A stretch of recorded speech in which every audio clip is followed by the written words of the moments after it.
ബുദ്ധക്ഷേത്രം, ശ്രീ ഹനുമാൻ ചാലിസ, ഹനുമാൻ സ്വാമിയുടെ വിഗ്രഹം.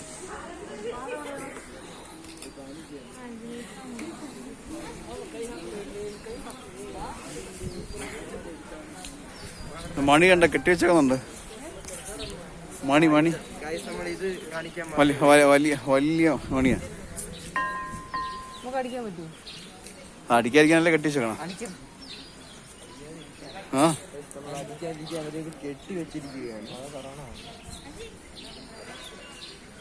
അല്ലെങ്കിൽ വലിയ സൗണ്ട്. കൊറോണ ആയതുകൊണ്ടായിരിക്കും. കൊറോണ ഒരു തരം ചൈനയുടെ സിമ്പിളാണ് ഇവർ യൂസ് ചെയ്തിരിക്കുന്നത്.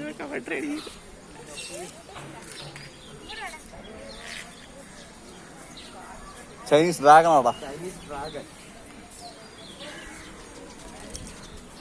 ഓ, എല്ലാവരും അവിടെ നിന്ന് കഴിഞ്ഞാൽ നമുക്ക് അവിടെ നിന്ന് ഫോട്ടോ എടുക്കാം കേട്ടോ. ഇത് ചൈനീസ് പൈതൃകം വിളിച്ചോതുന്ന രീതിയിലുള്ള വാസ്തുശാസ്ത്ര വിദ്യയാണ് ഇവിടെ നമുക്ക് കാണാൻ പറ്റുന്നത്. രുദ്രാക്ഷം നമുക്ക് ചോദിക്കാം.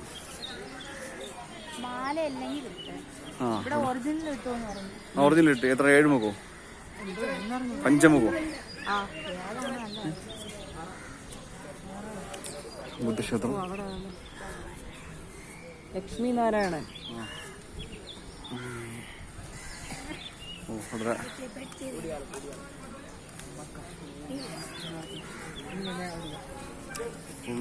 ആ ചൈനീസ് നമ്മള് ആ ഒരു കാണുന്ന അതേപോലെ തന്നെ ചെയ്തേക്കുന്നത് അല്ലേ? അടിപൊളി സംഭവം.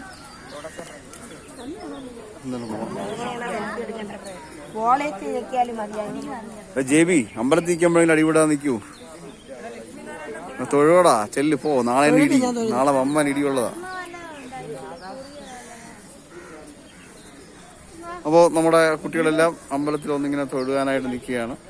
നാളെ രാവിലെയാണ് നമ്മുടെ മത്സരം. എല്ലാവരും നല്ലോണം പ്രാർത്ഥിക്കുക. അപ്പം അവിടെ കുറച്ച് ഇന്ത്യൻ ടീംസ് അവിടെ നിന്ന് ഫോട്ടോ എടുക്കുന്നുണ്ട്.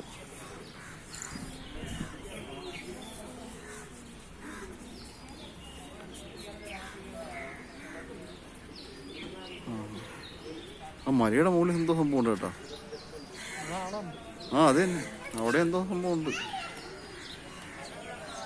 ഇത് മറ്റേ കണ്ടില്ലേ, കാറ്റാടി യന്ത്രം പോലത്തെ സംഭവം. കാറ്റ് വരുന്നതനുസരിച്ച് കറങ്ങുന്നുണ്ട്. കൊടിയും കറങ്ങും. കൊടിയും കറങ്ങുന്നുണ്ട്. ശരിയാണ്, ഇവിടുത്തെ കൊടിയും കാറ്റിനനുസരിച്ച് കറങ്ങുന്നുണ്ട്. എല്ലാം വെറൈറ്റിയാണ്. സംഭവങ്ങൾ എന്താ കൊള്ളാം. അപ്പോൾ എന്തായാലും നമുക്കൊരു സംഭവം, അത് പ്രാവൊക്കെ ഇഷ്ടം പോലെ അല്ലേ? അമ്പലത്തിന് ചുറ്റും ഇഷ്ടം പോലെ പ്രാവ്. ആരും പിടിക്കാത്തോണ്ടായിരിക്കും.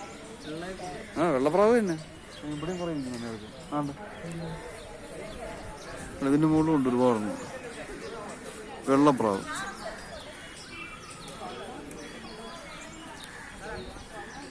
അപ്പൊ എന്തായാലും ഇനി നമുക്ക് കുറച്ച് പോയി പ്രാർത്ഥിക്കാം, നാളെ ഇടികൊള്ളാതിരിക്കാൻ വേണ്ടി.